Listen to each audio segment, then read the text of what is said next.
En cada mundo hay una historia por descubrir. Yo las escribo y tú las vives. Bienvenidos a El Escritor EA3. Recuerden, reservo todos mis derechos de autor. Perdonen, queridos lectores, en la temporada anterior le faltó una parte, aquí está, y después seguimos con la temporada 2. Una herida que no mataría al instante, pero que le haría desangrarse internamente de forma lenta e inexorable. Una muerte fría, solitaria y meticulosa, un espejo irónico de las que él infligía. Su mente filosófica, incluso en su agonía, apreciaría la justicia poética. Sus ojos se abrieron de par en par, un último destello de comprensión horrorizada. Un juicio final autoinfligido, por mi mano. Me levanté. Tu equilibrio está restaurado, doctor. Eres tu propia última y más perfecta corrección. Lo dejé allí, tendido junto a la losa de su hermano, su vida escapándose en silencio para teñir la nieve de un rojo oscuro y creciente. Su escalpelo yacía a su lado, limpio. Mis huellas, borradas. La jeringa, guardada. Al alejarme caminando entre las tumbas, no miré atrás. Oí un último y quejido exhalación, un suspiro que se desvaneció para siempre en el viento invernal. Luego, solo quedó el silencio. A la mañana siguiente, el descubrimiento fue un terremoto mediático. El asesino del muelle, el Dr. Alistair Finch, había sido hallado muerto en el cementerio, aparentemente víctima de un ritual suicida o de una lucha interna que había terminado trágicamente. La escena, con su propio escalpelo como testigo mudo, contaba una historia perfecta. El cazador, consumido por su propia locura, vencido por sus demonios en el lugar donde empezó todo. La policía cerró el caso con alivio. La ciudad respiró tranquila. En la redacción, Brenda estaba exultante. Lo logramos, Leo. Tu investigación sobre el hermano debe haberlo hecho enloquecer de culpa. Se derrumbó. Parece que sí, asentí, con la modestia convincente de Leo Madden. Una tragedia en todos los sentidos. Esa noche, en la fría santidad de mi sótano, abrí mi lista encriptada. En la línea de Alistair Finch, escribí: corregido. 2:17. Norma invalidada. Orden restaurado. Luego, cerré el archivo y serví un vaso de whisky escocés de un solo malte. No para celebrar una muerte, sino para marcar el restablecimiento de un orden superior. El espejo roto había sido barrido. El eco perturbador, silenciado. Shelby Creek volvía a ser mi lienzo en silencio, mi obra de limpieza solitaria. El arquitecto había eliminado un elemento discordante que amenazaba la integridad de todo el diseño. Y lo había hecho con una precisión tan absoluta que ni el propio cirujano habría podido encontrar fallo alguno. Afuera, comenzó a nevar de nuevo, copos grandes y silenciosos cayendo sobre la ciudad, cubriendo toda mancha, todo resto, todo rastro de que algo hubiera perturbado jamás el perfecto, frío y equilibrado silencio. Temporada 2, capítulo 1. La huella fantasma. El invierno en Shelby Creek comenzó a ceder, dejando charcos de agua sucia y un cielo de un gris perla que prometía un deshielo incómodo. Para la mayoría, la primavera que se acercaba era sinónimo de renacimiento. Para mí, era simplemente un cambio de escenario. El espectáculo de la moralidad corrupta nunca cerraba. La oficina del Shelby Creek Gazette olía a limpio, a lejía y a café nuevo. El fantasma del asesino del muelle se había disipado, convertido en una trágica anécdota para las crónicas True Crime. Brenda sonreía más, los agentes de policía bromeaban en los pasillos, y la ciudad había vuelto a dormir plácidamente, convencida de que el monstruo había sido cazado. Yo había vuelto a mi rutina impecable. Leo Madden, el periodista amable y un poco desgarbado, escribía sobre consejos para el jardín en primavera y los preparativos para el festival anual del lago. Por las noches, el arquitecto volvía a su obra silenciosa. 2 pequeñas correcciones en las últimas 3 semanas. Un violador en libertad por un tecnicismo y un estafador de ancianos. Operaciones limpias, eficientes, sin firma. Sin eco. El equilibrio verdadero restaurado. Pero algo había cambiado en mí. La partida con Finch me había dejado un vacío peculiar. La emulación era un estímulo pobre comparado con el desafío intelectual de un rival a la altura. La caza de criminales comunes empezaba a parecerse a la caza de ganado. Aburrida. Fue en una de estas operaciones rutinarias, eliminando los rastros de mi última corrección en mi santuario satélite, cuando recibí la alerta. Una vibración sutil en el reloj que estaba sincronizado con mi sistema de vigilancia en la comisaría. Una bandeja de entrada prioritario del detective Miller. Por pura curiosidad, me limpié las manos con meticulosidad, me quité los guantes de nitrilo y abrí la conexión encriptada en una tablet segura. Era un informe preliminar. Un cuerpo. Hombre, unos 40 años, encontrado en un contenedor de reciclaje en el callejón detrás de un bar de mala muerte. La causa de la muerte parecía una sobredosis. Hasta ahí, nada fuera de lo común para Shelby Craig. Pero había una foto adjunta. Una close-up de la muñeca de la víctima. Y allí, marcado con una precisión quirúrgica en la piel pálida, justo sobre la vena radial, había un símbolo. Era pequeño, apenas del tamaño de una uña. Un círculo perfecto atravesado por una línea recta que se elevaba en un ángulo de 45 grados, como la aguja de una brújula o la manecilla de un reloj. No era un tatuaje. Parecía una marca de quemadura, pero demasiado nítida, demasiado deliberada para ser accidental. Mi pulso, usual y un metrónomo de calma, dio un vuelco. No era mi marca. No era la firma de Finch. Él prefería el simbolismo grandioso, las extracciones, los mensajes claros. Esto era diferente. Minimalista. Casi, tecnológico. Cerré el informe y borré todo rastro. Me quedé de pie en la fría luz del santuario, la imagen del símbolo grabada en mi mente. Al día siguiente, en la redacción, me acerqué al escritorio de Miller con una bandeja de donuts. Buenos días, detective. Parece que la primavera trae flores y algún que otro problema. Sonreí, la sonrisa de Leo, cálida y un poco torpe. Miller cogió un donut con un gruñido de agradecimiento. No me lo recuerdes. Tuvimos un bebé anoche. Sobredosis en el callejón del de Rusty Nail. Una pena, pero rutinario. ¿Algo inusual? Pregunté, despreocupadamente, mientras le servía un café. Él dudó un instante, bajó la voz. Entre nosotros, Leo, algo raro. El tipo tenía una marca rara en la muñeca. Como un símbolo. Quemado en la piel. Los forenses no saben qué decir. Podría ser una marca de ganga, algo nuevo. ¿Un símbolo? ¿Cómo qué? Mi voz sonó genuinamente intrigada, el periodista oliendo una historia. Miller dibujó el símbolo con el dedo en el aire. Un círculo con una línea diagonal saliendo. Así. Raro, ¿eh? Una frialdad me recorrió la espalda. Era el mismo símbolo. ¿Alguna pista? Pregunté. Nada. El tipo era un don nadie. Pequeño traficante, antecedentes menores. Nada que hiciera pensar que merecía una marca así. Esa es la cuestión, detective, pensé. ¿Merecía? Esperé a que la oficina estuviera vacía otra vez. Accedí a mi archivo negro. Necesitaba más. Necesitaba el informe completo de la autopsia. Cuando lo encontré, la frialdad se convirtió en hielo. La sobredosis no lo era. Los niveles de heroína en sangre eran altos, sí, pero no letales.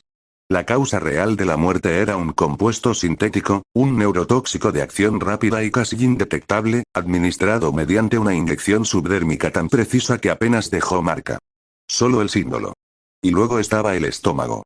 Dentro del estómago de la víctima, el forense había encontrado un pequeño objeto. No era una bala, ni una moneda. Era un microchip. Limpio, esterilizado. Vacío. Era una firma. Pero no una firma de rabia o de justicia retorcida. Era una firma de superioridad. Tecnológica, intelectual. Alguien que no solo mataba, sino que demostraba lo fácil que era hacerlo, lo estúpidos que éramos todos los demás. Alguien que veía el asesinato no como un ritual o una corrección, sino como una prueba de concepto. No era el cirujano. Este era alguien nuevo. Alguien que jugaba un juego completamente diferente. Y había elegido mi ciudad para jugarlo. Una sonrisa lenta, involuntaria, se dibujó en mis labios. No era la sonrisa de Leo. Era la sonrisa del arquitecto al encontrar un problema estructural fascinante en un edificio que creía conocer de arriba a abajo. El aburrimiento se esfumó. La paz se rompió. Alguien había entrado en mi taller sin mi permiso y había dejado una herramienta nueva, extraña y peligrosa sobre mi mesa de trabajo. Apagué la tablet. La oscuridad del sótano me envolvió, pero mi mente estaba encendida, procesando, calculando. Finch había sido un espejo. Este era un rompecabezas. Un fantasma con una marca de circuito impreso. Me acerqué a la pared de herramientas, pero en lugar de coger un cuchillo, pasé los dedos por el teclado de mi ordenador principal. La caza había vuelto a comenzar. Pero esta vez, no sabía qué estaba cazando. Solo sabía que tenía que encontrarlo, desmontarlo y entenderlo. Y luego, tendría que decidir si era un error que merecía ser corregido o simplemente, otra pieza en el tablero. El nuevo juego estaba en marcha. Y las reglas aún no estaban escritas. Temporada 2, capítulo 2. El protocolo del depredador. La luz del monitor encriptado de mi sótano era el único punto de calor en la fría oscuridad. La imagen del símbolo, ese círculo perfecto con la línea diagonal, estaba ampliada hasta que los píxeles gritaban. No era arte. Era una interfaz. Un logotipo de muerte. La revelación se había solidificado en mi mente con la frialdad de un acero templado. Este nuevo actor no tenía un código. Finch tenía un código, una moralidad retorcida pero comprensible.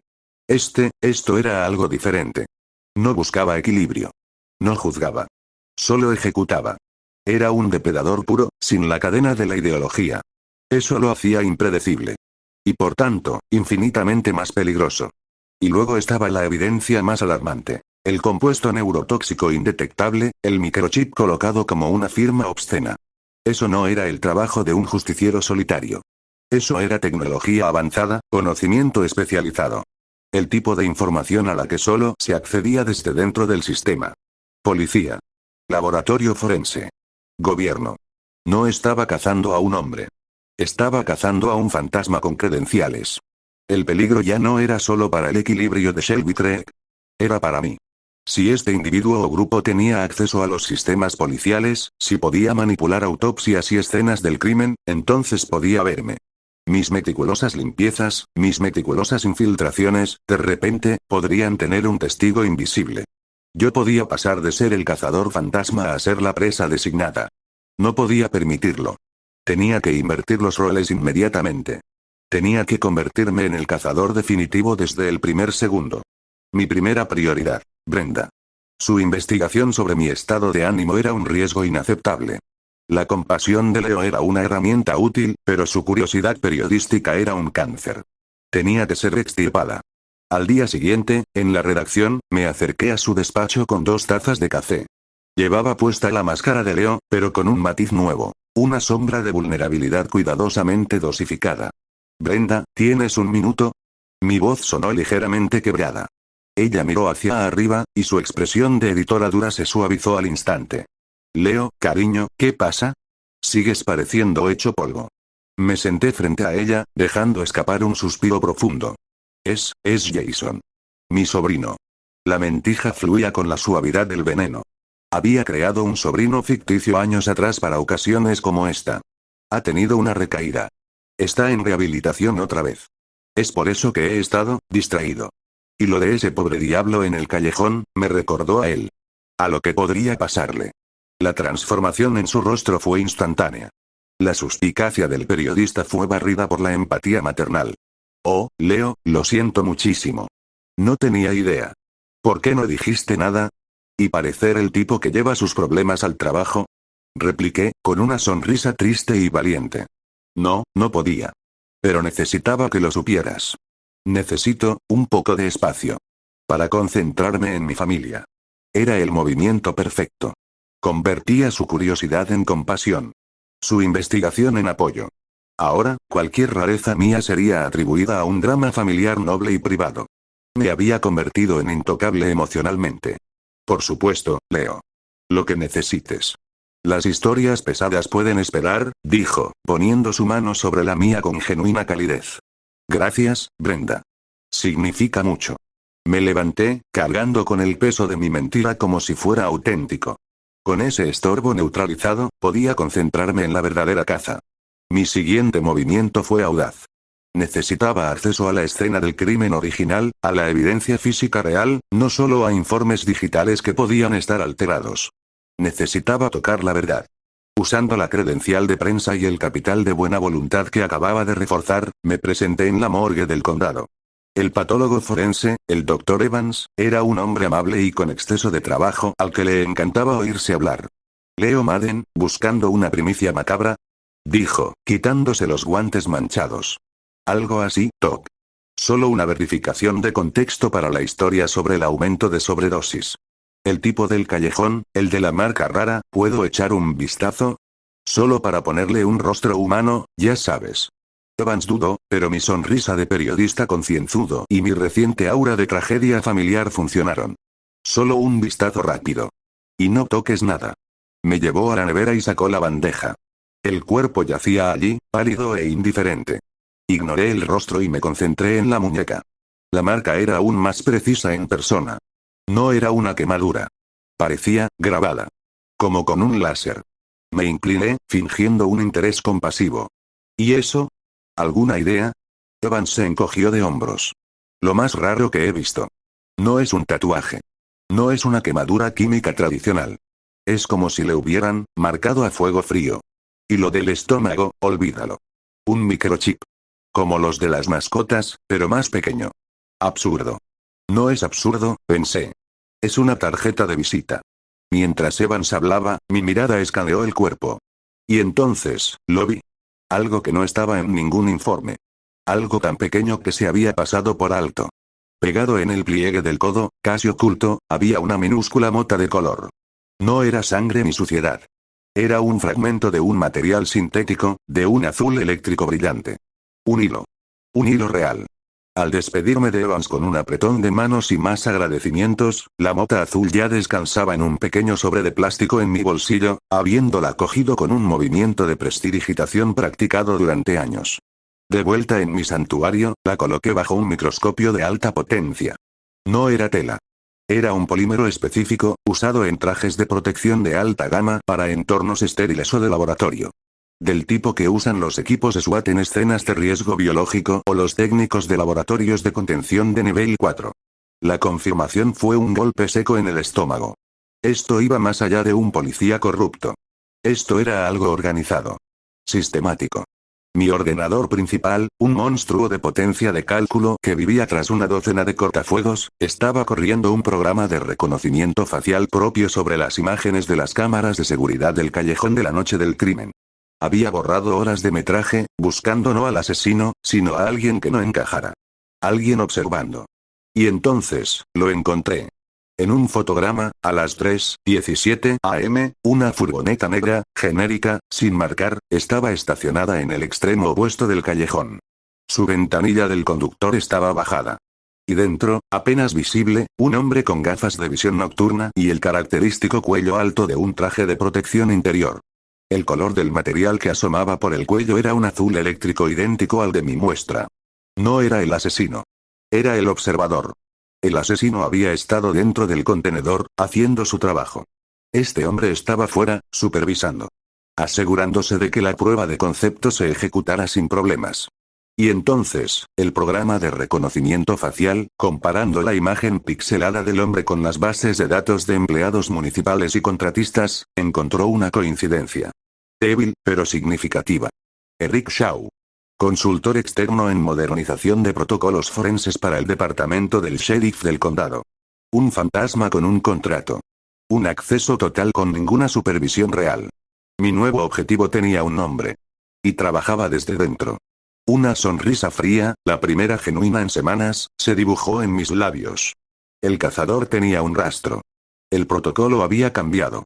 Ya no se trataba de restaurar el equilibrio. Se trataba de una purga. Tenía que rastrear a Shaw, descubrir para quién trabajaba realmente, y desmantelar su operación desde sus cimientos. Y lo haría no como el justiciero oscuro. Lo haría como la fuerza de la naturaleza definitiva. Silenciosa, implacable y absolutamente mortal. El juego había comenzado. Y yo no tenía la menor intención de convertirme en pieza de coleccionista. Temporada 2, capítulo 3. Triángulo de fuego. La presión era un yunque sobre mis hombros. Shelby Creek se estaba convirtiendo en un campo de batalla de pesadilla con 3 frentes abiertos, y yo era el único que lo sabía. Primero, los 4 fantasmas. La organización de Shaw. Mi investigación sobre Eric Shaw había revelado una red de 4 individuos, no solo uno. 4 sombras con acceso privilegiado a sistemas policiales, forenses y municipales. No buscaban justicia ni equilibrio. Su juego era el caos controlado. Su marca no era una firma, era un logotipo de una empresa de caos.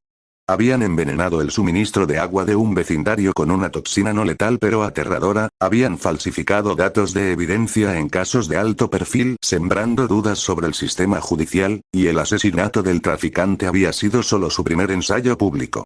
Eran saboteadores con licencia, y mi ciudad era su laboratorio. Segundo, y surgiendo de la nada, una nueva amenaza. Mientras rastreaba los movimientos de Shaw, me topé con un patrón que no encajaba.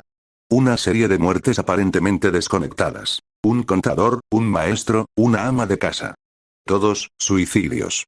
Todos, perfectos. Demasiado perfectos. El detective Miller los había archivado sin mayor trámite, aliviado por la falta de drama. Pero Leo Madden, el periodista, tenía acceso a los expedientes. Y Leo Madden vio lo que otros no. La misma botella de un raro sedante prescrito en dosis subletales encontrada en las 3 escenas, un detalle minúsculo que el sistema forense saturado había pasado por alto. No eran suicidios. Eran asesinatos. Impecables. Sin fuerza, sin lucha, sin rastro de entrada forzada. El asesino convencía o inducía a sus víctimas a tomar el veneno ellos mismos y luego limpiaba la escena con una meticulosidad que hasta yo encontraba respetable. Un fantasma que no dejaba fantasmas. Un artesano de la desesperación. 3 frentes. Yo, tratando de mantener mi obra de equilibrio original. La organización de Shaw, sembrando caos. Y este nuevo asesino silencioso, perfeccionando el crimen invisible. La carga era excesiva. Y bajo una presión tan monumental, incluso el arquitecto más meticuloso puede cometer un error. Fue durante la investigación del tercer suicidio. La ama de casa, Eleanor Gable. Mi vecina. La misma que siempre me preguntaba por mi tía imaginaria. Encontrarla fría en su jardín, con una taza de té vacía al lado, fue un golpe inusualmente personal. La compasión es un error, pero el reconocimiento es un dato. Y yo la reconocía. Me colé en su casa después de que la policía se fuera, buscando algo, cualquier cosa, que el asesino silencioso pudiera haber pasado por alto. Fue un riesgo. La escena ya no estaba fresca. Pero la necesidad de entender a este nuevo rival era demasiado grande. Encontré lo que buscaba. Un pelo. No de la víctima. Demasiado corto, demasiado oscuro. Atrapado en el drenaje del fregadero de la cocina. El asesino había lavado la taza allí. Lo recogí con pinzas, mi corazón latiendo con un ritmo de triunfo. Era un hilo. Un hilo hacia él. Pero en mi prisa por entrar y salir, en mi mente dividida entre 3 amenazas, cometí el error. No me percaté de la cámara de seguridad diminuta y semi-escondida que el propio detective Miller, cada vez más paranoico por la ola de suicidios, había instalado en la casa de la vecina tras el segundo caso, sin informar a nadie. Una medida desesperada de un hombre bueno superado por las circunstancias. Al día siguiente, Miller me llamó a su despacho. No estaba sonriente. Su rostro era una máscara de piedra. Leo, dijo, su voz carente de su calidez habitual. Revisando las filmaciones de la cámara de seguridad en la casa de la señora Gable, veo que alguien entró anoche después de que nuestro equipo se fuera. Mantuve la calma. La máscara de Leo se endureció, pero por dentro, cada instinto gritaba alarma. ¿En serio? ¿Los medios? Es un grave violation. No era de los medios, dijo Miller, clavándome la mirada. La figura era ágil. Precisa. Sabía exactamente dónde mirar. No tocó nada excepto el fregadero de la cocina. Como si supiera exactamente lo que buscaba. ¿Y qué encontró? Pregunté, inocente. Esa es la pregunta, Leo. ¿Qué buscaría alguien ahí? Toda la evidencia estaba recogida. La casa estaba limpia. Su mirada era inquisitiva, perforadora. A menos que supiera que habíamos pasado algo por alto. Algo que solo el asesino, o alguien con un conocimiento, muy particular, sabría que estaba ahí. El aire se espesó. Él no tenía pruebas. Solo una sospecha terrible y creciente. Yo había estado en demasiados lugares, sabía demasiadas cosas, mostrado demasiado interés. Es perturbador, dije, shaking my head con preocupación genuina, por mí. Quizá fue el propio asesino, asegurándose de que su trabajo estuviera perfecto. Eso encajaría con el perfil, ¿no? Un meticuloso. Miller no asintió. No se movió. Sí. Eso encajaría. Me miró durante lo que pareció una eternidad. La sombra de la duda se cernía sobre mí, tangible y fría. Yo, que siempre era la sombra, ahora estaba bajo su luz. Bueno, dijo finalmente, rompiendo el hechizo y looking hacia sus papeles. Seguiremos investigando. Gracias por tu perspectiva, Leo. Fue un despido. Una advertencia. Salí de su despacho con la espalda erizada. El error había sido sutil, pero casi fatal. Miller ya no me veía como un colega útil. Me veía como un enigma. Y en nuestro negocio, los enigmas se resuelven o se eliminan. La ciudad se estrechaba a mi alrededor. Tenía a los 4 fantasmas jugando a ser dioses del caos, a un asesino silencioso elevando el crimen a un arte forma invisible, y ahora al único detective competente de Shelby Creek husmeando en mis talones. Me encerré en mi sótano, la única place donde todavía tenía el control. El pelo que había recuperado yacía sobre la mesa de acero, bajo las frías luces LED. Era mi única ventaja en una guerra de 3 frentes. Tenía que priorizar. Los 4 fantasmas eran una amenaza existencial a largo plazo para la ciudad. El asesino silencioso era una afrenta personal a mi propio arte. Y Miller era un riesgo inmediato que podía desbaratarlo todo. La partida se había vuelto mortífera. Un triángulo de fuego donde un solo movimiento en falso significaría la destrucción. Y entonces, mirando el pelo bajo el microscopio, una idea comenzó a formarse. Una idea audaz, peligrosa. ¿Y si podía enfrentar a mis enemigos entre ellos? ¿Y si podía usar la meticulosidad del asesino silencioso contra la arrogancia de los 4 fantasmas? Una sonrisa fría se dibujó en mis labios. El arquitecto necesitaba un nuevo plan. Y necesitaba que fuera impecable. El pelo bajo el microscopio no era solo evidencia. Era la primera pieza de dominó. Y yo estaba a punto de empujarla. Temporada 2, capítulo 4. El dominó. El pelo bajo el microscopio no era solo un hilo. Era un arma. Y toda arma necesita un blanco. El análisis del folículo había arrojado un perfil de ADN parcial. No era suficiente para una base de datos convencional, pero para mí era una firma. La firma del asesino silencioso. Ahora necesitaba un portador para esa firma. Mi plan era un ejercicio de pura manipulación, un ballet de sombras con 3 actores que no sabían que bailaban en mi obra. Primer movimiento. Eric Shaw y los 4 fantasmas. Necesitaba que su próximo acto de caos fuera interceptado. Y necesitaba que la evidencia apuntara hacia mi nuevo amigo, el silencioso. Usando una red de servidores fantasma y un algoritmo de suplantación que habría hecho llorar de orgullo a cualquier hacker, me infiltré en un canal de comunicación seguro que había identificado entre Shaw y sus superiores. El mensaje era simple, una orden falsificada que parecía venir de arriba. Protocolo despertar. Ejecutar en almacén 7, muelle norte. Limpieza nivel 4 requerida. Prioridad máxima. El protocolo despertar era un término que había extrapolado de sus comunicaciones anteriores. Implicaba un sabotaje a gran escala con un agente químico no letal pero altamente disruptivo. El almacén 7 almacenaba suministros médicos. Perfecto. Segundo movimiento. El asesino silencioso. ¿Cómo atraer a un fantasma que no deja rastro? Ofreciéndole una presa irresistible. Usando los recursos obituarios del periódico, creó una identidad digital. Un anciano, solitario, enfermo terminal, con un historial de depresión y, lo más crucial, con una cuenta bancaria sustancial y sin herederos.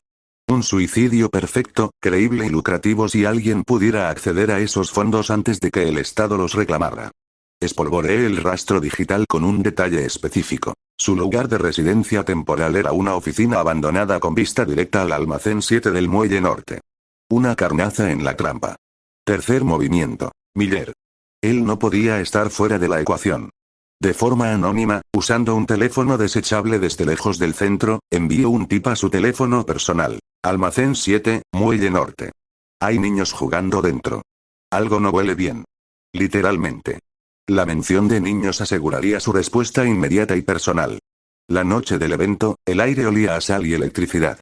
Yo estaba en posición, lejos, en lo alto de una grúa abandonada, con un visor nocturno de largo alcance y una antena para interceptar las comunicaciones policiales. Todo sucedió con una precisión aterradora. Primero, llegó la furgoneta negra de los fantasmas. 3 figuras con trajes de contención de ese azul eléctrico característico entraron en el almacén. No era Shaw. Él era el cerebro, no la mano de obra. Minutos después, una figura delgada y oscura se deslizó en la oficina abandonada frente al almacén. El silencioso. Había picado. Estaba allí para estudiar a su presa ficticia. Y entonces, Miller llegó con 2 patrullas, luces silenciosas, approach cauteloso. Policía. Salgan con las manos en alto. Gritó, acercándose a la puerta del almacén. El caos estalló. Los fantasmas, sorprendidos en pleno acto de sabotaje, salieron corriendo. Uno llevaba una mochila de la que goteaba un líquido viscoso y verdoso. Se produjo un confuso intercambio de disparos. Uno de los fantasmas cayó. Los otros 2 se reagruparon y corrieron hacia su furgoneta. Pero Miller los había visto. Y había visto sus trajes. Su protocolo de contención. En ese momento de distracción total, yo actué. Con un rifle de aire comprimido de alta precisión que nunca se podría rastrear hasta mí, disparé un único perdigón de cerámica a través de la ventana sucia de la oficina abandonada. No iba dirigido a nadie. Iba dirigido a una bolsa de plástico que colgaba de una viga dentro del almacén, llena de un polvo irritante pero inofensivo que yo mismo había colocado horas antes. La bolsa estalló, cubriendo la escena de fuga de los fantasmas con una nube blanca. En el caos, mientras los fantasmas restantes huían en su furgoneta y Millet tosía y gritaba órdenes, me concentré en el silencioso. Lo vi salir de la oficina, alarmado por los disparos y la nube de polvo. Se detuvo en la sombra, observando. Era su error. La nube de polvo lo rodeó, cubriendo su ropa oscura con un fino residuo blanco. Y entonces, con el segundo disparo de mi rifle, esta vez cargado con una pequeña cápsula de cristal, disparé al suelo cerca de sus pies. La cápsula se rompió, liberando una niebla de un compuesto químico reactivo e invisible que solo se adhería al polvo blanco. Ahora, él brillaría bajo una luz ultravioleta específica como un árbol de Navidad. Él no sintió nada. Solo maldijo en silencio y se desvaneció en la noche, creyendo que había escapado. Abajo, Miller estaba arrestando al fantasma herido. Le quitó la máscara. No era Shaw. Era un técnico de laboratorio de nivel bajo. Un peón. Pero en su equipo, encontraron el logo del círculo y la línea. La marca. Miller tenía su primera prueba tangible de que algo grande y organizado operaba en su ciudad. Y en la confusión, uno de los agentes registró la oficina abandonada por si había más cómplices. Encontró las huellas del silencioso, y con una lámpara UV forense estándar, encontró también el residuo brillante en el umbral. No sabían qué era, pero era anómalo. Lo registraron como evidencia desconocida, lote 7B. Yo había logrado lo imposible. Había enfrentado a los fantasmas con la policía. Miller ahora sabía que existían y tenía un prisionero. Había marcado al silencioso, tenía una firma química única para rastrearlo. Y me había mantenido en la sombra. Mi error con la cámara de Gable estaba ahora enterrado bajo una montaña de caos nuevo y tangible. Desde mi atalaya, observé cómo Miller se llevaba al fantasma herido. Su rostro ya no mostraba sospecha hacia mí. Mostraba la determinación enfocada de un hombre que finalmente tiene un enemigo claro al que perseguir. Sonreí, fríamente. El triángulo de fuego comenzaba a deformarse. Había volteado el tablero. Los fantasmas estarían ahora a la defensiva, buscando al topo que filtró su operación. El silencioso estaría confundido, tal vez paranoico, por el extraño incidente que casi lo atrapa. Y Miller estaría cazando activamente a ambos. Yo había reducido 3 amenazas a 2. Y de esas 2, ahora eran enemigos entre sí. Recogí mi equipo y me deslicé en la noche. El aire ya no olía a peligro inminente. Olía a oportunidad. El arquitecto había retomado el control. Y la siguiente piedra del dominó estaba lista para caer. Temporada 2, capítulo 5. La sombra marcada. El residuo químico que había adherido al silencioso era mi propia creación. Una mezcla de nanocristales fotoluminiscentes y un compuesto orgánico volátil de lenta liberación. Bajo la luz ultravioleta específica de 395 nanómetros, brillaba con un intenso color cian. Pero su verdadera genialidad era el olor. Una feromona sintética, indetectable para el olfato humano, pero que para un sensor especializado o un perro rastreador entrenado sería como una bengala. Tenía que moverme rápido. El silencioso se lavaría, se cambiaría. La ventana de oportunidad era pequeña. Al amanecer, estaba en el parking del departamento de sheriff, cerca de la unidad canina. Crypto, un pastor belga malinois, era el mejor rastreador del condado. Su guía, la oficial Gina Torres, estaba en el turno de noche. Y, como sabía por haber hackeado su agenda, tenía una cita con el dentista a primera hora de la mañana. Una ventana de 45 minutos. Usando una identificación falsa de mantenimiento y una falsa orden de trabajo para calibrar los sistemas de ventilación de las perreras, accedí a la zona. Torres ya se había ido. Crypto estaba en su jaula, alerta y curioso. No era un animal al que se pudiera sobornar con comida. Pero sí con un olor interesante. Saqué un difusor de aerosol diminuto y presioné el botón, liberando una nube de la misma feromona sintética que impregnaba al silencioso. Crypto olfateó el aire, intrigado, y emitió un suave gruñido. Luego, con un movimiento rápido, rocié su arnés de trabajo con el compuesto. No lo estaba entrenando. Estaba contaminando su equipo de trabajo con el rastro que quería que siguiera. Cuando Torres volviera y lo enfundara, el perro asociaría instintivamente ese olor con la recompensa del rastreo. Media hora después, yo estaba de vuelta en la redacción, fingiendo escribir un artículo sobre seguridad comunitaria, cuando sonó la alerta en mi teléfono. Torres había vuelto, había equipado a Crypto para su patrulla matutina habitual y, al salir, el perro se había vuelto loco. Tiró de la correa con una fuerza inusual, ladrando hacia el sector este de la ciudad, obsesionado con un rastro que no existía horas antes. Miller, ávido de cualquier pista después del caos del muelle, autorizó el seguimiento. Yo los seguí a distancia, usando el GPS del coche patrulla de Torres, que yo mismo había instalado meses atrás durante una visita amable al taller mecánico municipal. Crypto era implacable. Guió a Torres a través de un laberinto de callejones traseros y parques, lejos de las zonas transitadas. El rastro era fuerte y reciente. El silencioso, confiado en su invisibilidad, no había sentido la necesidad de tomar medidas extremas de limpieza. ¿Para qué? Nadie sabía que estaba marcado. Finalmente, el perro se detuvo frente a una casita de ladrillo modesta pero bien cuidada, en una calle tranquila de un vecindario de clase media-baja. Era el tipo de lugar que pasaba desapercibido. Perfecto. Crypto se sentó frente a la puerta principal, mirando fijamente la entrada, su misión cumplida. Torres informó por radio. Miller llegó en minutos, con refuerzos.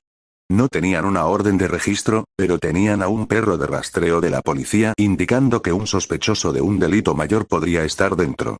Causa probable suficiente para una entrada. Yo observaba desde el final de la calle, con unos prismáticos de largo alcance, el corazón latiendo con un ritmo de excitación fría. La puerta se abrió. No fue derribada. La abrió un hombre.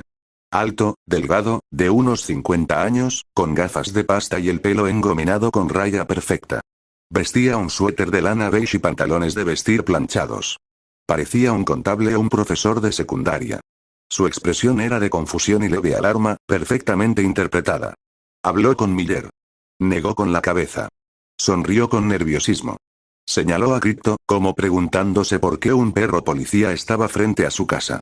Pero entonces, Torres sacó la lámpara UZ forense estándar y, casi por protocolo, la encendió barriendo el umbral de la puerta.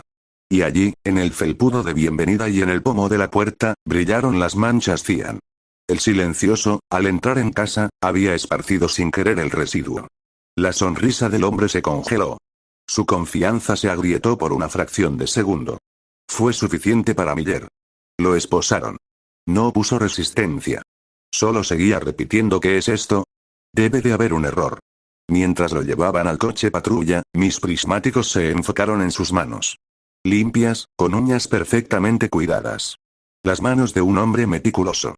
Las manos que habían convencido a personas de que se quitaran la vida. Lo habían atrapado. El asesino silencioso tenía un nombre ahora: Arthur Phelps. Un agente de seguros de vida. La ironía era tan obscena que casi me hizo reír. Pero la victoria fue efímera. Mientras el escándalo del arresto se desarrollaba, mi monitor encriptado en el sótano mostró una nueva alerta. Una comunicación entre los fantasmas restantes, incluido Shaw. Habían descifrado la procedencia de mi mensaje falso. No podían rastrearme hasta Leo Madden, pero sabían que la infiltración había venido de dentro del sistema municipal. Y habían decidido una respuesta.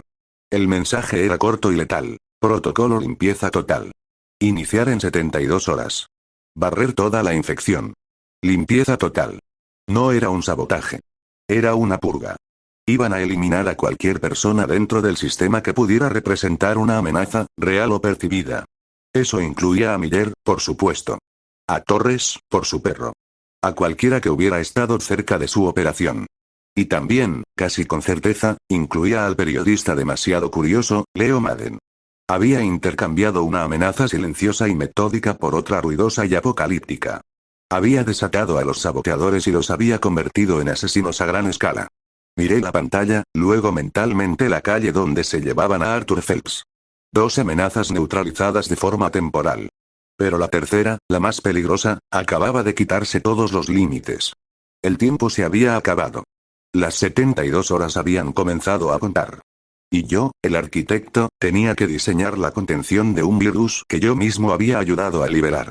Temporada 2, capítulo 6. Celdas de presión. Las 72 horas del protocolo limpieza total se cernían sobre Shelby Creek como una guillotina. Cada segundo era un lujo que no tenía. Pero Miller, mi único e incómodo aliado contra los fantasmas, se había convertido de repente en mi mayor obstáculo. El atentado de los fantasmas contra él había sido brutalmente efectivo. Una bomba lapa en su coche patrulla que falló por milímetros. Sobrevivió, pero el detective sereno y competente fue reemplazado por un espectro paranoico y quemado. Ahora veía conspiraciones en cada sombra y, lo peor de todo, su mirada, cargada de una sospecha febril, se posaba sobre mí con una frecuencia alarmante. Mi coartada de la tristeza familiar se estaba agrietando bajo el peso de su trauma. No podía permitir que su paranoia me inmovilizara. Necesitaba moverme, actuar contra los fantasmas, y para eso necesitaba que su atención estuviera en otra parte. En cualquier otra parte. Arthur Phelps, el asesino silencioso, estaba en prisión preventiva, esperando su juicio. Era un activo inactivo. Y en mi mundo, los activos inactivos son pasivos que deben ser convertidos en herramientas. Acceder a la cárcel del condado no fue difícil. Un artículo de prensa sobre mejoras en la seguridad me dio la excusa perfecta para una visita. Un pase de prensa, una sonrisa amable al guardia correcto, al que una vez le evité una multa por exceso de velocidad, y un conocimiento profundo de los puntos ciegos de las cámaras me colocaron frente a su celda en el bloque de máxima seguridad en un momento de cambio de guardia. Phelps estaba sentado en su camastro, impecable incluso con el mono naranja. Me miró a través de los barrotes. No había miedo en sus ojos, solo una curiosidad fría y resentida. Leo Madden, dijo, su voz un susurro suave. El periodista. ¿Viniste por una confesión? Algo así, respondí, manteniendo mi tono profesional y bajo. Quiero entender el porqué. Su familia, Arthur. ¿Por qué? Hice que la pregunta sonara como el cliché periodístico que era. Pero era el cebo. Quería que pensara que yo era solo otro buitre buscando morbo. Él esbozó una sonrisa débil. ¿El por qué? La paz es un bien escaso, señor Madden. Yo se la daba a quienes ya no podían encontrarla. Era un acto de misericordia. Un último servicio. Mientras hablaba, con una displicencia calculada, dejé caer un bolígrafo al suelo. Al agacharme para recogerlo, deslizé un objeto pequeño y afilado, un trozo de plástico endurecido y pulido hasta tener un filo letal y agudo, a través de los barrotes. Cayó silenciosamente sobre la manta de su cama, escondido entre los pliegues. Un servicio caro, según sus cuentas bancarias offshore, dije, poniéndome de pie, recuperando mi bolígrafo. Su sonrisa se desvaneció. Sabía que lo había investigado a fondo. Todo servicio tiene su tarifa, replicó, con fría arrogancia. Por supuesto, asentí. Que tenga un buen día, Arthur. Me fui, sintiendo su mirada en mi espalda. La semilla estaba plantada. El objeto estaba dentro. Sabía lo que tenía que hacer. Un hombre como Phelps, un controlador, no soportaría la humillación de un juicio público, la revelación de sus finanzas sucias, la pérdida de su fachada de meticulosidad. Preferiría su propia salida limpia, impecable. Horas más tarde, la alerta sonó en mi teléfono. Arthur Phelps había sido encontrado muerto en su celda. Un aparente suicidio. Se había abierto las venas con un objeto afilado no identificado. No había nota. Solo una paz final perfecta, irónica. La noticia sacudió el departamento. Para Miller, fue la confirmación de su paranoia. Claro. El asesino silencioso tenía cómplices. La red era más grande de lo que pensaba. Su atención se desvió inmediatamente hacia una caza de fantasmas, buscando al misterioso ayudante de Phelps que lo había silenciado. Ya no estaba obsesionado conmigo. Estaba obsesionado con una sombra que yo mismo había creado. Respiré aliviado. Tenía el espacio para moverme. Pero el alivio duró poco. Esa misma noche, sonó el timbre de mi casa. Inesperado. Intrusivo. Al mirar por la mirilla, el corazón me dio un vuelco. Era Brenda. Sostenía una olla con comida. Para levantar el ánimo. Dijo con una sonrisa forcada a través de la puerta. La maldije en silencio. No podía negarme sin parecer sospechoso. Abrí la puerta, la sonrisa de Leo firmemente en su lugar. Brenda, qué amable. No digas tonterías. Con todo lo que has pasado con tu sobrino, quería asegurarme de que estás comiendo algo que no sea comida para llevar. Entró, pasando por mi lado como un huracán de buena voluntad. Su mirada escudriñó la sala limpia y ordenada, pero luego se dirigió hacia la cocina. Yo me quedé paralizado. La puerta del sótano, camuflada como armario de la lavandería, estaba en el pasillo que llevaba a la cocina. Y no estaba completamente cerrada.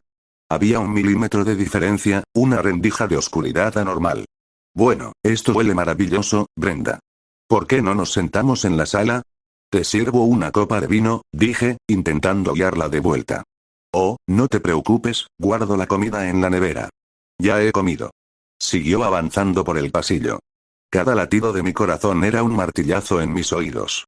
Me moví delante de ella, bloqueando ligeramente la vista de la puerta mientras alcanzaba la manija de la nevera. ¿Sabes? Creo que tengo ese chardonnay que te gusta, dije, abriendo la nevera de par en par, creando una distracción grande y fría. Ella se rió. Leo, estás acting raro. ¿Escondes a una mujer aquí o qué? Su mirada vagó por el pasillo. Se detuvo por una fracción de segundo en la puerta del sótano. Su sonrisa se desvaneció un poco. Oye, ¿esa puerta siempre ha estado así? Parece, fuera de lugar. Mi mano se cerró alrededor del mango de un abrebotas que había en el mostrador. Las opciones se calcularon en nanosegundos. ¿Esta? No, es el armario del calentador. Está desajustada. Llevo semanas queriendo llamar al casero. Reí, una risa un poco tensa. Di un paso hacia la puerta y, con un movimiento aparentemente casual, la empujé hasta que el cerrojo hizo un clic casi inaudible. Ya ves. Nada interesante. Ella me miró.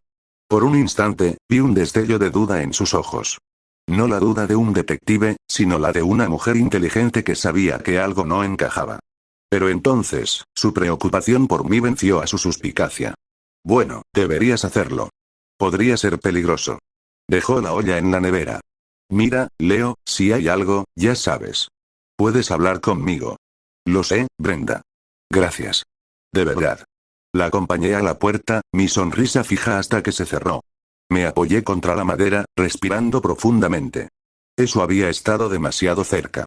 Al día siguiente, mientras salía de casa, mi vecina, la señora Gable, estaba podando sus rosales con más intensidad de la habitual.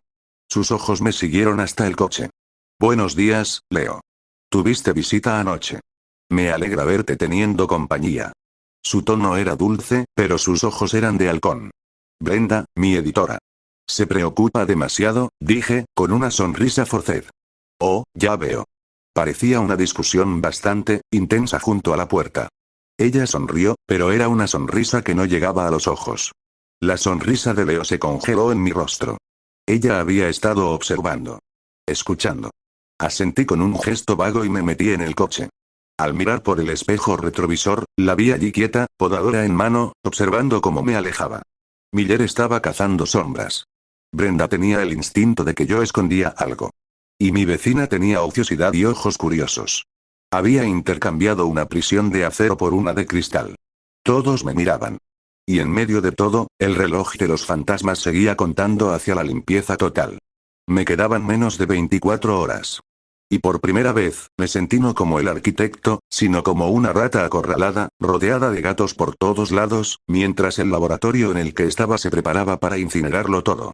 Temporada 2, capítulo 7. El incendio controlado. La presión era como un cristal fino a punto de quebrarse.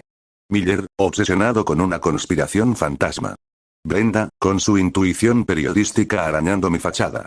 La señora Gable, con sus rosales y sus ojos entrometidos. Y los 4 fantasmas, contando las horas para reducir Shelby Creek a escombros y cenizas.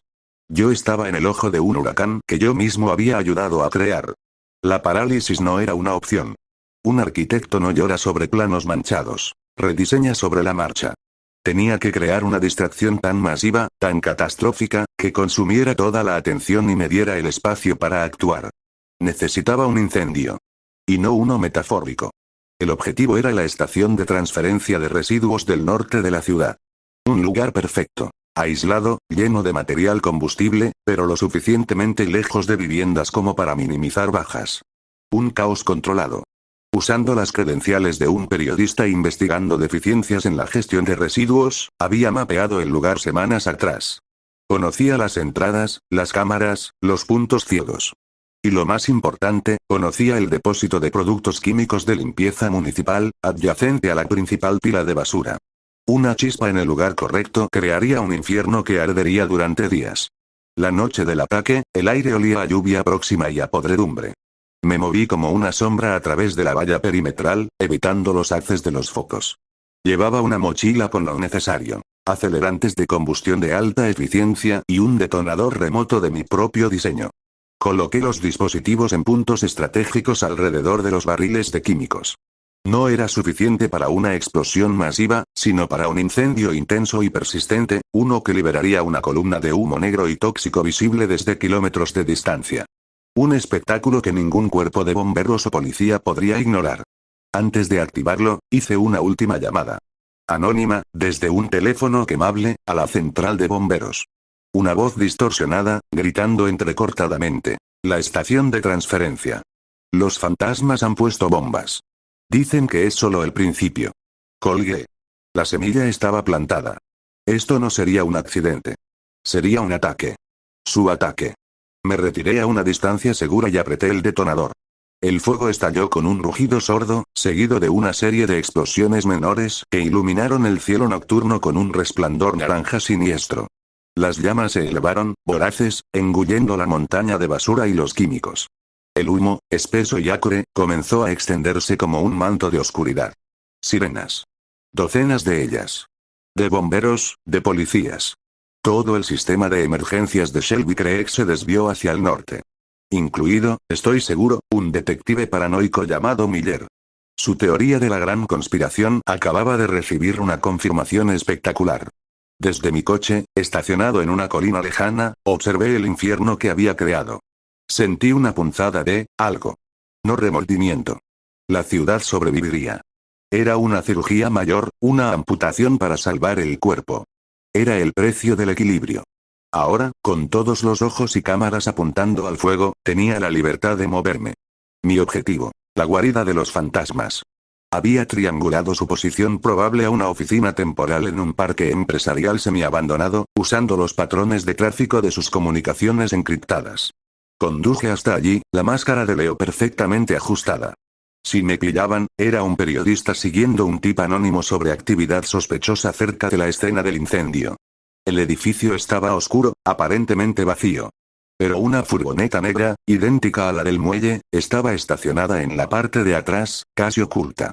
Usando mis herramientas, bypassé la cerradura eléctrica de una puerta lateral. Dentro, el silencio era absoluto. Olía a aire filtrado y a café frío. En la sala principal, había mesas con equipos de comunicación de alta gama, pantallas mostrando noticias del incendio, y diagramas de infraestructura de la ciudad. Pero no había nadie. Estaban vacíos. ¿Dónde estaban? Mi sangre se enfrió. El protocolo limpieza total. No iba a ser un ataque con bombas o venenos. Iba a ser algo más insidioso. En una pantalla, un programa de software estaba ejecutándose. Una barra de progreso estaba al 97%. Encima decía, inyección SCADA, sistema de aguas, nodo principal. SCADA. El sistema informático que controlaba las plantas de tratamiento de agua, las presas, las válvulas de presión. Iban a envenenar el agua. No con una toxina simple, sino con un agente neurotóxico de acción lenta, uno que se activaría con el cloro, haciendo que todo el sistema de distribución se convirtiera en un arma de destrucción masiva. La limpieza sería literal. Mataría a miles. Envenenaría la tierra durante años. El 98%. No tenía tiempo para detener el software. Pero podía desviarlo. Encontré el servidor principal, un rack de metal negro zumbando suavemente. Sin pensarlo, abrí un panel y, con mis manos desnudas, arranqué el disco duro principal. Las chispas saltaron, quemándome las palmas. Las pantallas se apagaron. Las alarmas silenciosas del lugar comenzaron a parpadear. No lo había detenido. La inyección podría haberse completado. Pero al destruir el núcleo, había hecho imposible que activaran el protocolo de forma remota. Tendrían que hacerlo manualmente. En la planta de aguas. Y eso me daba minutos. Salí corriendo del edificio, las palmas humeantes y doloridas. Tenía que llegar a la planta de aguas antes que ellos. Mientras corría hacia mi coche, mi teléfono vibró. Era un mensaje de Brenda. Leo, Dios mío, ¿estás viendo las noticias? ¿Dónde estás? Estoy preocupada. Y luego, otro. De la señora Gable. Leo, cariño, con todo este humo, ¿está bien tu calentador? Suena agitado. El incendio ardía a lo lejos. Miller estaba ocupado. Los fantasmas estaban en fuga huyendo a la planta de aguas. Pero mis problemas más inmediatos seguían ahí, al acecho. Los había contenido, no eliminado. Arranqué el coche y aceleré hacia la planta de tratamiento de agua, con el olor a humo y a carne quemada llenando el habitáculo. El juego había escalado a una guerra total. Y yo era el único soldado en el campo de batalla. El incendio era la cortina de humo. La verdadera guerra se libraría en los tanques de agua de la ciudad. Y tenía que ganarla. Capítulo final. La fuente y la sombra. El camino hacia la planta de tratamiento de agua de Shelby Creek fue un borrón de luces de street y sombras. El olor a humo se adhería a mi ropa, una bandera apestosa de la distracción que había creado. Mis palmas, chamuscadas y doloridas, se aferraban al volante con una determinación que trascendía el dolor. No podía fallar. No ahora. La planta estaba silenciosa, iluminada por farolas que arrojaban pozos de luz amarillenta sobre tanques de hormigón y laberintos de tuberías. La puerta principal estaba cerrada, pero una entrada de mantenimiento, cuya cerradura había estudiado en planos públicos durante una investigación anterior, cedió ante mis herramientas con un susurro metálico. Dentro, el zumbido de la maquinaria era un latido constante. Olía a cloro y a humedad. Corrí hacia la sala de control escada, mi corazón golpeando contra mis costillas no por miedo, sino por la urgencia de la ecuación. Si la inyección se completó, el veneno está en el sistema. ¿Tiempo de activación? ¿Dónde está el interruptor manual? La sala de control estaba vacía. Pero en la consola principal, una luz roja parpadeaba junto a la palabra inyección, manual, pendiente. No se había completado. Mi destrucción del servidor los había forzado al plan B y el plan B requería estar aquí. Los escuché antes de verlos. Voces apagadas, urgentes, acercándose por el pasillo. Dos de los fantasmas. Llevaban trajes de contención, pero las capuchas estaban bajadas. Sus rostros estaban tensos, sudorosos. Uno llevaba una maleta metálica. Shaw dice que es la válvula maestra en el tanque de compensación 5. Tenemos que, no esperé a oír más. Salí de las sombras detrás de ellos. No era un luchador elegante. Era un forcejeo brutal, sucio. Mi cuchillo encontró la junta entre el traje y el casco del primero. Un grito ahogado, un chorro de sangre que empañó la visera. El segundo se giró, sacando una pistola. Le disparé a la mano con el taser que siempre llevaba. El disparo erró, impactando en la consola. Chispas. Alarmas chirriantes. Mientras se retorcía, cargué contra él, clavándole el cuchillo en el muslo y luego, con toda mi fuerza, estrellando su cabeza contra el borde de metal de una consola. Se desplomó. Jadeando, me apoderé de la maleta. Dentro, un dispensador mecánico y un vial con un líquido verde viscoso. El antígeno. La llave que activaría el veneno en el agua al mezclarse con el cloro. Los arrastré a un armario de suministros y los encerré. No estaban muertos, pero ya no eran una amenaza. Ahora, Shaw. Él no estaría aquí. Él estaría orquestando desde lejos. Pero yo sabía dónde. Su guarida. El parque empresarial. Llegué allí con las sirenas del incendio aún sonando a lo lejos. La puerta que había forzado antes todavía estaba abierta. Dentro, Eric Shaw estaba de espaldas a mí, embalando frenéticamente un ordenador portátil en una mochila. En una pantalla aún encendida, una ventana de chat parpadeaba. ¿Estado? ¿Estado? La ventana se está cerrando. Se cerró, Shaw, dije, mi voz ronca por el humo y el esfuerzo. Él se giró, sus ojos wide open con puro pánico. No era un fanático como Finch. Era un tecnócrata, un cobarde que jugaba a ser Dios desde lejos. Madden. Esto es más grande que tú. Más grande que esta ciudad de mierda. Podríamos haber. No le dejé terminar. No había diálogo que tener. No había código que compartir. Él era un error en el sistema. Un virus. El forcejeo fue corto. Él forcejeó, golpeó. Pero la parálisis de sus hombres y el fallo de su plan lo habían derrotado ya. Lo inmovilicé con una inyección del mismo paralizante que había usado antes y lo arrastré hasta los tanques de aguas residuales primarias. El olor era nauseabundo, orgánico. Tu limpieza total, susurré, mientras lo subía al borde del tanque. Sus ojos suplicaban detrás del vidrio de su máscara, que se había empañado por el miedo. Empieza por ti. Lo empujé. La oscuridad fangosa lo tragó sin un sonido. No hubo grandioso final. Solo un chapoteo silencioso y la burbujeante descomposición de una ciudad que seguía su curso, limpiándose a sí misma de su podredumbre. Me desplomé contra una pared, la adrenalina abandonando mi cuerpo, dejando solo un vacío profundo y un agotamiento que calaba hasta los huesos. Estaba sucio, magullado, quemado. Pero estaba hecho. El viaje a casa fue un sueño neblinoso. Apagué el fuego en mi mente, borré las imágenes de la lucha, me concentré en la carretera. Necesitaba el santuario. Necesitaba la limpieza. Necesitaba el silencio. Entré en mi casa, ignorando los posibles ojos de la señora Gable. Subí las escaleras mecánicamente, descendí al sótano. Encendí la luz. Y entonces lo vi. Una nota. No en la mesa.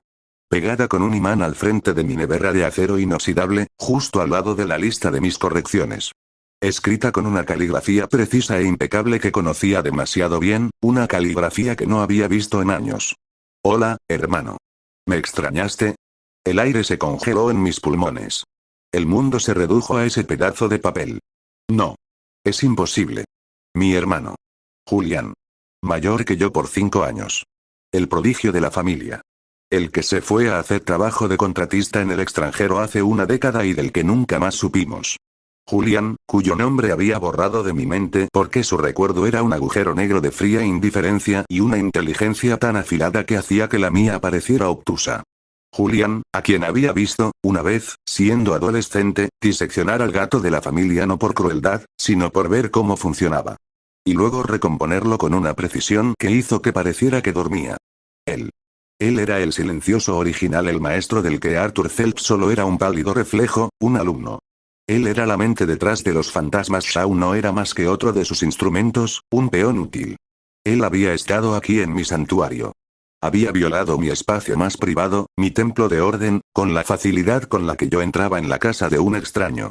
Y había dejado una nota. Un guiño. Un recordatorio de que para él, todo esto, mi obra, mi ciudad, mi guerra contra el caos, no era más que un juego entre hermanos. Un frío que nada tenía que ver con la temperatura del sótano me recorrió la espina dorsal. Finch tenía un código. Shaw tenía una agenda. Julián no tenía nada. Solo una curiosidad infinita y una necesidad de jugar con las cosas vivas para ver cómo se rompían. Era peor que todos ellos. Era el vacío perfecto. Miré mis manos, todavía sucias con la sangre y la ceniza de la noche. Había ganado la batalla. Había salvado la ciudad. Pero de repente, me sentí como un niño otra vez, mirando a mi hermano mayor con una mezcla de terror y de una admiración enfermiza que nunca me había atrevido a admitir. La guerra no había terminado. Solo había cambiado de enemigo. Y el enemigo final no era un extraño. Era mi propia sangre. Y sabía exactamente dónde vivía.